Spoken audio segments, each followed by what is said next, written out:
criancinhas e criançonas que estavam com saudade de mim, eu tenho certeza. Pra quem não me conhece, meu nome é Augusto e eu sou educador de teatro lá de Fátima, aqui do Núcleo Planalto. E essa é mais uma aula de teatro, sejam bem-vindos.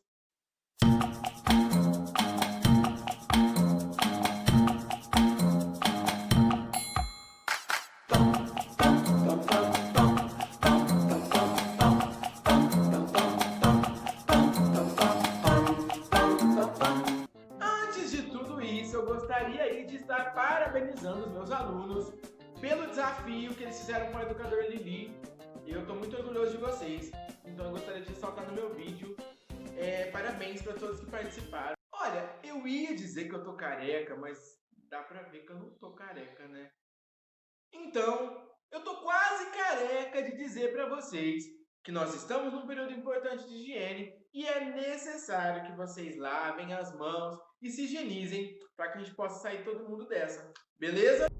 Nos últimos episódios de História do Teatro, nós dizíamos como é que ela mesma, Igreja Católica, tomou o poder do Império Romano. Todo aquele poder que era formado e focado no imperador foi tomado ali. E o que eu posso dizer é que depois disso, houve sim o fim do teatro.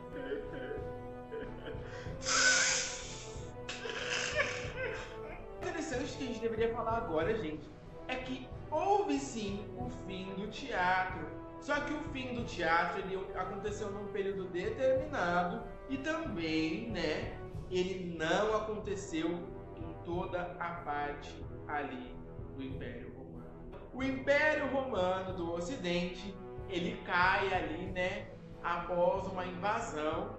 Só que o Império do Oriente, o Império Romano do Oriente, ele continuou existindo, né? Ele durou mais uns 1000 anos aí, e ele ficou conhecido como Império Bizantino. E nesse outro lado do Império Romano, nós tivemos muitas manifestações de teatro e também nós tivemos criações e inspirações de coisas que nos fazem pensar em teatro até os dias de hoje. E aqui assim, ó, entre eu e você, a gente tem que lembrar que o resto do mundo todo existe. Isso mesmo, o mundo não era só a Europa. E no mundo inteiro acontecia teatro, enquanto o teatro acabou na Europa Ocidental.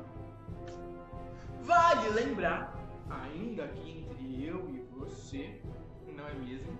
Que todas as nossas aulas de história do teatro, elas estão focando no teatro do Ocidente, que seria o teatro que daria origem ao teatro que a gente conhece hoje em dia.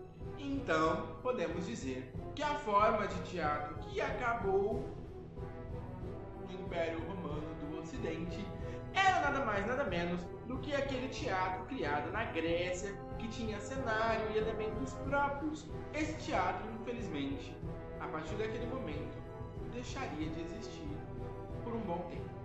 Mas enquanto a manifestação principal de teatro, que era representada e apresentada para os reis, para os nobres e as pessoas mais importantes, deixou de acontecer, por outro lado, nós temos várias manifestações de teatro que se iniciaram ali nas ruas do Império Romano do Ocidente, ou pelo menos o antigo Império Romano do Ocidente.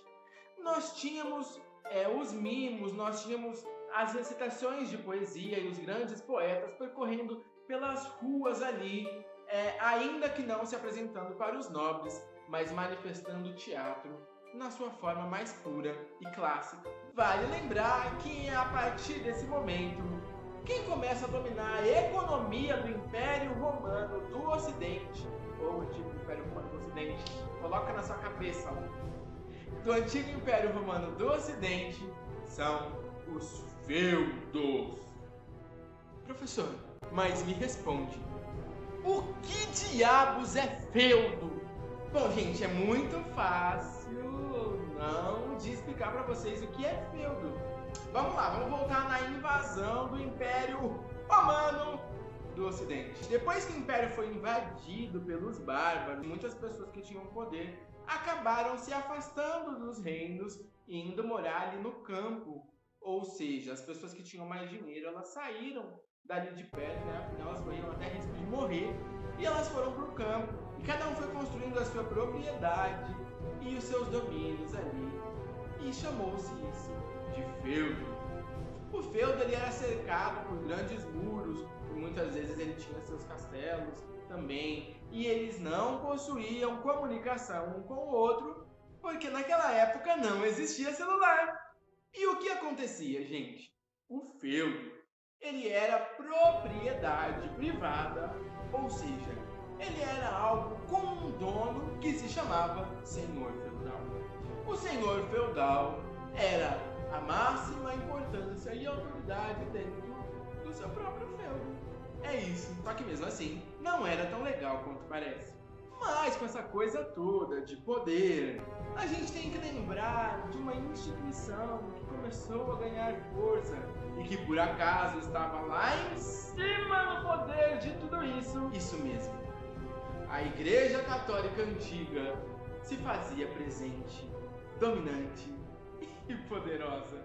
Isso porque, gente, o feudo ele estava dividido em duas situações. Nós tínhamos, primeiramente, os senhores feudais.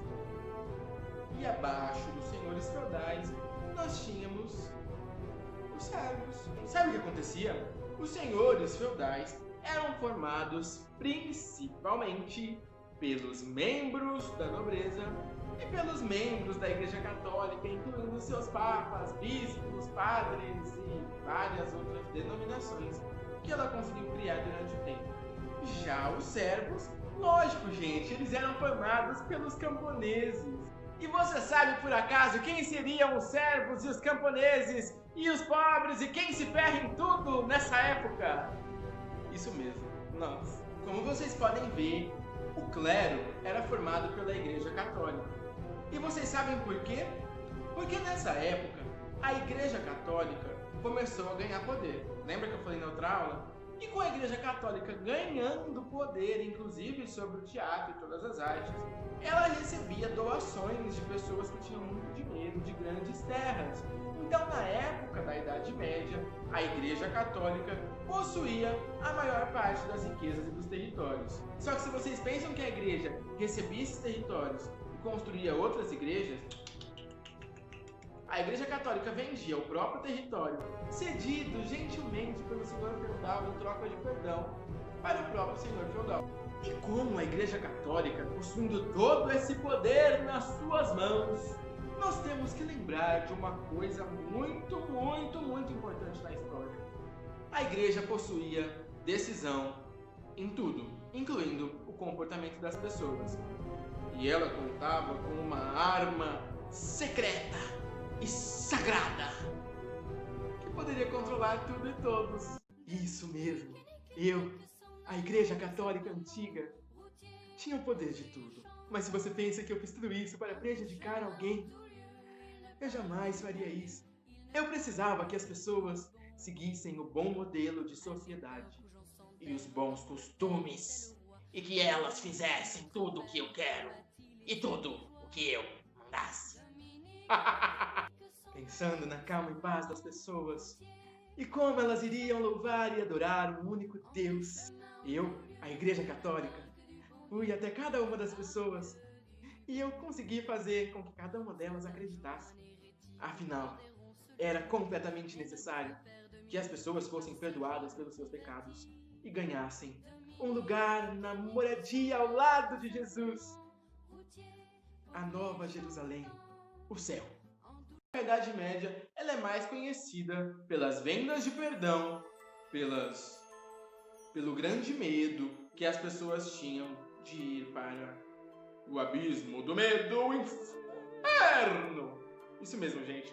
As pessoas tinham muito medo de ir para o inferno e por isso aconteceu o que muitas pessoas chamam hoje de Idade Média ser chamada de Idade das Trevas. Porque as trevas dominavam, o medo dominava, e isso só aumentava o poder da Igreja Católica.